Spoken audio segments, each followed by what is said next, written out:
and welcome to Crimes Through Time, a weekly snapshot of crime history. In this video, we will return to Liverpool to discuss another case whose investigation involved Chief Inspector Herbert Balmer, the lead investigator on the Cameo murders. If you have yet to watch my video on that case, I invite you to do so and then return to fully understand the lengths Balmer will go to get a conviction. Today we will examine whether Herbert Balmer could be responsible for the ridiculous theory of ritual murder that derailed this investigation, leaving the 1961 murder of Maureen Dutton unsolved. Maureen Dutton was 27 in 1961, living on Thingwall Lane in Knotty Ash, a suburb of Liverpool, with her husband Brian, 2-year-old son David, and 22-day-old new addition to the family, Andrew. She was on maternity leave from her job in the veterinary department at Liverpool University. She enjoyed her job and was highly respected and loved by her colleagues. On the 21st of December 1961, the weather in the city was bleak. A freezing fog had rolled off the Mersey, reducing visibility to almost nothing and chilling the air. Maureen decided to cancel her plans for the day. She had been due to take David to a nativity at a nearby church, while her mother-in-law took care of baby Andrew. Instead, she fired up the heater and snuggled in with her boys. At some point, she prepared a lunch of sandwiches. Brian would find the spread laid on the dining room table uneaten. When he returned from his job as a research chemist at ICI chemical plant in Widnes around 6 p.m. Maureen was found lying on her back on the floor in the living room, with stab wounds to her chest, throat and back. Next to her body sat David with Andrew in the Moses basket just yards away. Both were physically unharmed, but it is thought that they may have sat with Maureen for several hours, given that they hadn't gotten to eat their lunch. Police from the Old Swan police station opened a murder investigation, led by Detective Chief Inspector James "Jimmy" Morris. The motive was unclear. Maureen hadn't been sexually assaulted, nothing had been taken from the house. The neighbours hadn't heard any noise or seen anyone coming or going from the house that day. There were no signs of forced entry, and the police believed the murder weapon came from the kitchen, as there was a long-bladed knife missing. The working theory was that Maureen had allowed the killer into her home because she had been given a plausible story, and then he only turned threatening when they got through the door. But who would she trust to do that? One potential break came when a woman living in Halewood reported an incident.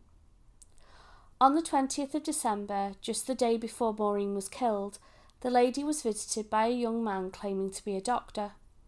She too had given birth recently, and it was normal for doctors to make house calls to check on new mothers. The man would carry out an intimate examination on the lady, but something didn't feel right, and when her husband inquired with the surgery, he was informed that no doctor had been sent. The couple then called the police to report the sexual assault. The fake doctor was described as 27 to 30, wearing horn-rimmed glasses and dark grey overcoat. Could this man have used this ruse on Maureen, only for her to challenge him when things got inappropriate and he attacked her out of anger or to cover his tracks? Finding this man became the priority for the police. For me, in my opinion, he's the strongest lead the investigation ever got and is most likely the perpetrator. However, there were a couple of other suspects that came onto the police's radar. Neighbours reported seeing a good-looking young stranger in a leather jacket, green jumper and heavy boots several times in the vicinity of Thingwall Lane on the day of the murder. He had been seen sprinting down the road and then being violently sick near the steps of Court Hay Methodist Church. Witnesses noticed he kept his hands inside his pockets, even as he vomited, which struck them as very odd. The Liverpool Echo carries an appeal for the man to come forward on their front page. The article included an identikit image of the man the police were looking for.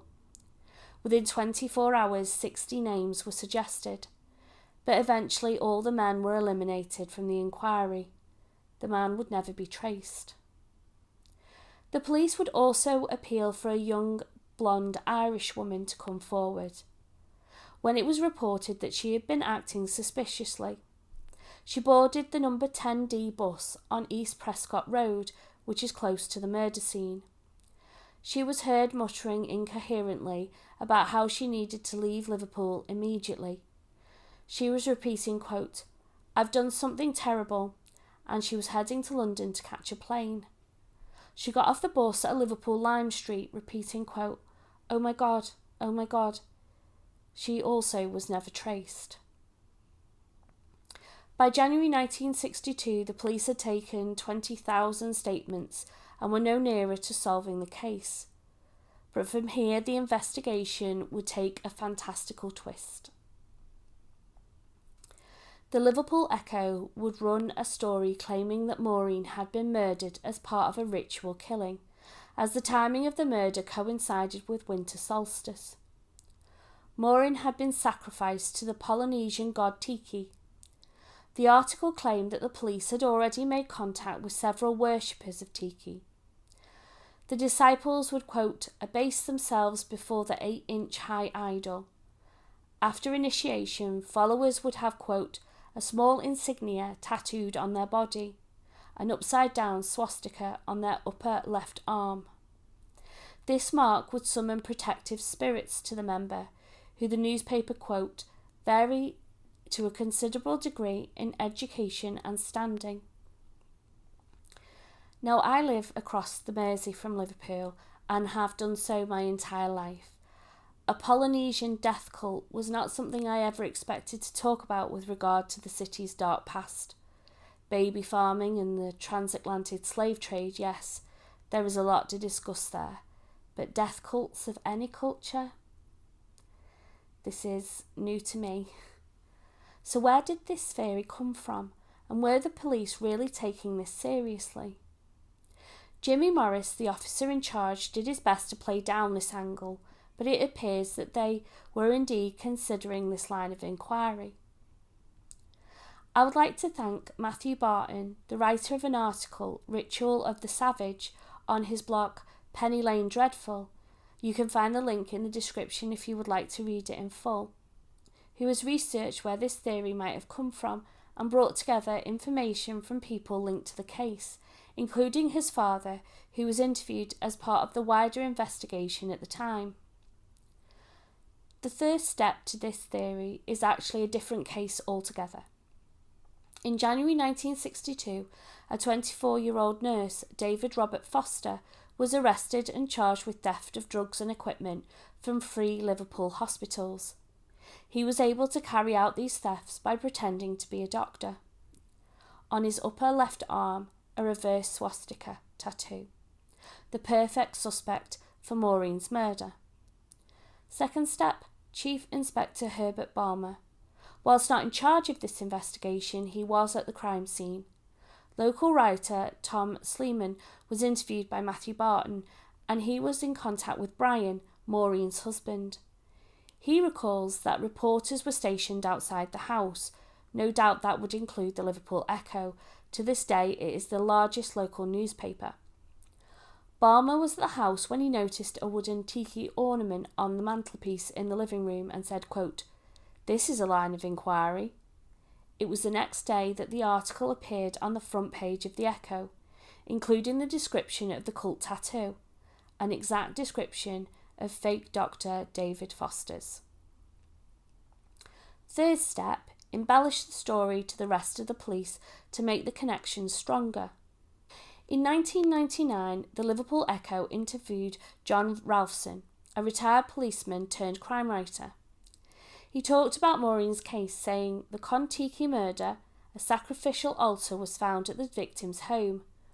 While this isn't a direct quote, and could have been subjected to some artistic license by the reporter, it reveals a seed of how one statue may have been described in the written reports about the crime scene.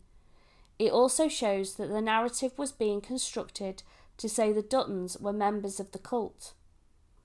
So now we have the perfect suspect. A tattoo that links him to the cult, evidence at the crime scene that would link the cult to the house, and then the Duttons, along with some circumstantial evidence that he used a doctor ruse to commit theft. Well, why not sexual assault and murder? Case closed. This is, in my opinion, allegedly, how Herbert Balmer expected things to go. But I think this time the narrative was too far-fetched.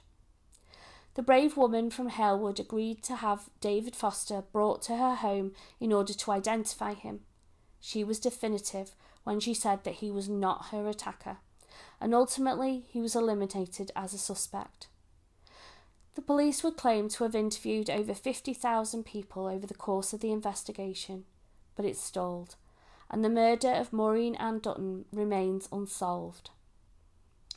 Herbert Balmer would retire in 1967, and the Liverpool Echo serialised his memoirs, The Balmer Story. On the 23rd of December 1967, the chapter, The Case They Called the Tiki Murder, was advertised. However, it never made it to print. In 2001, writer Tom Sleeman was on The Billy Butler Show, a call-in radio show, when Maureen's case came up. A caller phoned in and claimed to be the man in the black leather jacket, who had been sick. He had been delivering bread in the area when his van had broken down due to the extreme cold. He stated that it was Balmer's reputation that had stopped him from coming forward, for fear of being blamed for murder. Now, obviously, there's no way of verifying this caller, so make of this what you will. Almost a year after Maureen was murdered, another murder took place just streets away, in 191 Childwell Valley Road. Leslie Hobbs was 12 years old and was babysitting her 3 younger siblings, with her parents were on a night out. The murder mirrored what happened to Maureen. There were no signs of forced entry, no robbery or sexual assault. Leslie was stabbed to death while her siblings slept upstairs, totally unaware. The Liverpool Echo covered the murder, and there was another attempt to reach for occult involvement. Quote, following the pattern of the unsolved murder of Mrs. Maureen and Dutton, there was a full moon on the December 20th last year when Mrs. Dutton was stabbed to death. The moon was almost at a full last night, and the stab wounds were similar to those found on Mrs. Dutton were inflicted on Leslie. The police didn't believe that the murders were connected, and a local 15-year-old boy called Peter Rex was charged and found guilty of manslaughter on the grounds of diminished responsibility, although Herbert Balmer was also head of that investigation, so it's hard not to be sceptical. Thank you for watching. Please like and subscribe, and let me know what you think of this case in the comments below. I look forward to welcoming you in the next one.